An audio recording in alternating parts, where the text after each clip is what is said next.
Welcome to Cancer and Peace Moments. I'm Sean Stewart, here with my good friend Peter Scalzo, and this week we are going to have just a 15-minute segment here that has snippets and insights from previous episodes that we think you'll find meaningful, and we hope you enjoy.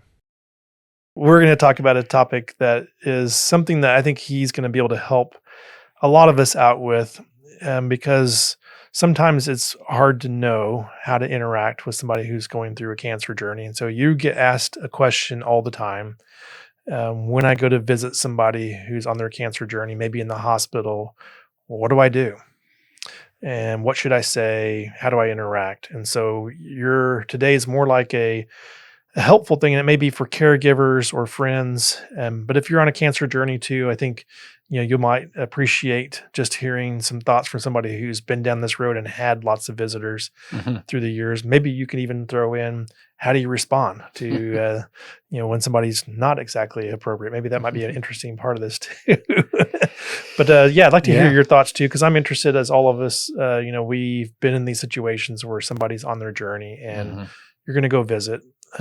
What's a great way to interact? I mean, it's really one of those areas, Sean. I think we were saying before this podcast that I think it's my most frequently asked question is, "Hey, I have to go visit this person in the hospital, and this is what's going on with them in their cancer journey. What do I say? How do I act? What do I do?" So, and it's one of those areas where I've had now 17 years of being in the cancer world myself, but also going in and doing many cancer journeys with many people, from diagnosis to end of life, survival, whichever happened, and had to interact many times in the hospitals and in hospice facilities and in lots of different venues. And so the issue is, what do I do? What do I say? And I can only respond in my limited space of my own experiences, and also those times that I've done visitation with pastors, pastoral care pastors, and listening to them, what they say, because there's people out there that are actually trained in this area. Yeah. So I can just say what worked for me and what usually works for when I'm with someone. And I think the first question to ask yourself when you're faced with this is what's going on with this person? And, have they just been initially diagnosed? Am I calling them for the first time after hearing, hey, such and such has cancer? And so a lot of people avoid that person. They don't reach out. And I think it's because they're scared and they don't know what to say. They're intimidated. It's not that they don't care. But one of the issues, interesting that I'm even mentioning this, one of the issues is that the cancer patient feels like the person doesn't care if they don't hear anything. So it's like this two-edged sword for the person. Like, I want to reach out and talk to him, but I don't know what to say.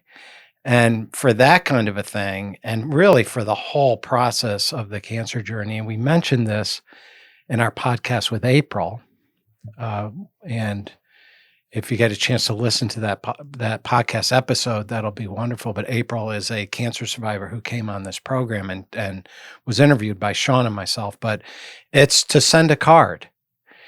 As a cancer patient, no matter where you are in the process, to receive a card is an incredible gift. Because it is something you can hold in your hand. The person took the time, the energy to actually select a card and write in it any note, even if it's just a scripture verse or a praying for you. I'm sorry to hear of your diagnosis. I'm wishing you the best. Whatever words of encouragement, but just the fact that you were able to go out and make that happen and send that card, that can happen at any point during the journey. If the person wants you to stay, they'll say that to you. Okay. Because you are there for them. You're not there for yourself. Let them ask, is I think you're saying. And as a visitor, you're not there for yourself. I think that's important, because I felt like sometimes I would have a visitor who I felt like they were there to throw a scripture verse at me, or just kind of get something off their chest that they wanted to say. And it's like, how about just sitting next to me and smiling and maybe being quiet for just a little bit. You know what I mean? I don't mean to come off as being mean right now, but just for the visitor to be sensitive. I get this question quite a bit, and what I tell people is a very short visit and a prayer is always usually welcome, whether a person is a person of faith or not. A lot of times you can say, "Can I pray for you?" And that person appreciates that gesture. It's really a gesture of love. And so that's something, but there is no magical words that have to be said. There is nothing special. Your presence alone is the gift. That was the word I was going to say. Presence is what I'm hearing. Is the gift. Presence is a gift. Yeah.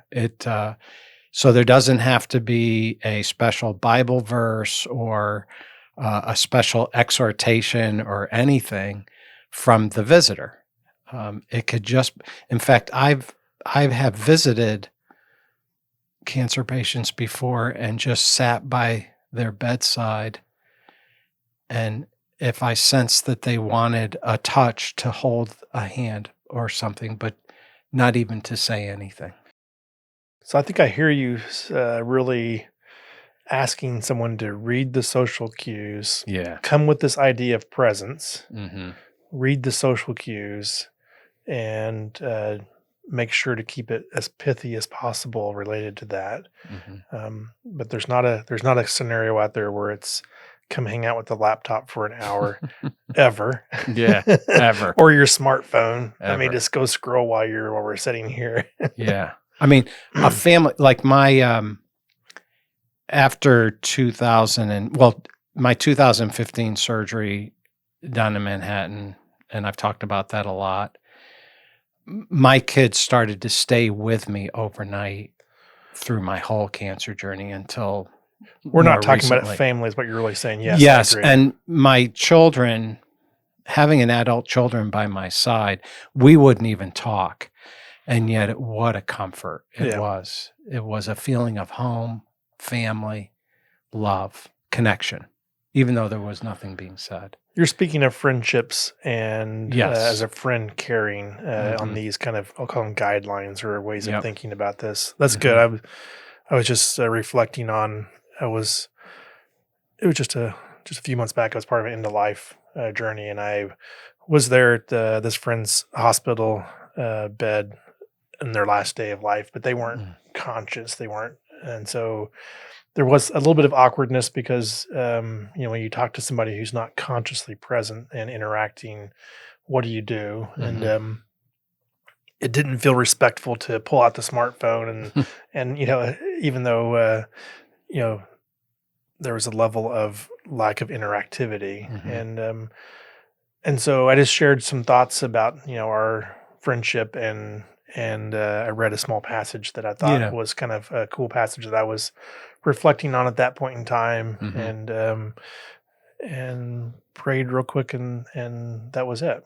Yeah. But it was still, there was a level of awkwardness because it was clear that, without conscious interaction, how do you relate to that? And I don't think that's what you're trying to speak to as much about an end-of-life journey as you are. I mean, somebody who is conscious, and how do you respect and interact with that time? I think the end-of-life journey we should do another time. And when a person is non-responsive, I still think perhaps hearing and the soul is awake. Still, things are awake still, even though they can't respond. So like reading a scripture, that's appropriate, and speaking to them about life. And lots of times I've told loved ones, everything is fine here on earth, and we just want you to be in a place of complete peace and rest. These were believers, so it was when you see Jesus, run to him, that kind of thing. Encouragement, that kind of thing. But that's for, end of life. Thanks for listening, everyone. We hope that you found something meaningful and insightful from what you heard today. Have a great day.